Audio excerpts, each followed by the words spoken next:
You remember last time we made lots of different shapes of poop. I think we were using, what's the Bristol stool? There we go. Yeah. We have this Bristol stool thing here, which is the different types of poop that people produce. And on this table, I think we have a variety of different styles. Just to remind me once again, if I was guessing, I would assume that maybe this one is healthy or this one. Yeah. Which one is healthy? The chocolate bar is your, so this sweet chocolate bar right here is your glorious Bristol 4. What's a Bristol? Right, a Bristol 4. So the Bristol stool scale is 7 unique types of poop.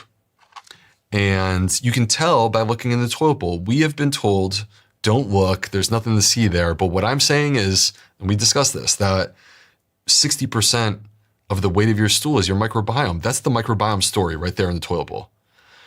And so the Bristol 4 is the normal bowel movement. And it shouldn't be a rectangle, but it's soft but formed like a sausage.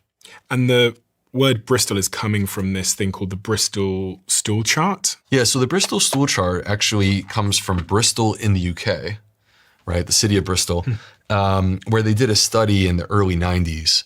And what came of that study was the discovery of these 7 unique stool types. So, and 4 is normal, and 3 many people would consider normal. 3 is just sort of lumpy, bumpy like this. And many people would consider that to be normal. But type 1 and 2 are constipation, and types 6 and 7 are diarrhea. Now, what's interesting is that the Bristol study was one location in the UK, 2,000 people. Actually, at Zoe, we did a nationwide survey in the UK, and we had 140,000 people tell us about their poop.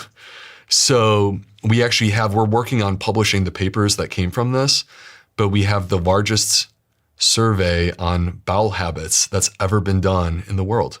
And how many people's poop was healthy? Well, based upon this, actually it was interesting because the results were about what you expect. There's a disproportionate number of people that are struggling with bowel-related issues. So it's probably about 40% of people that are struggling with bowel-related issues.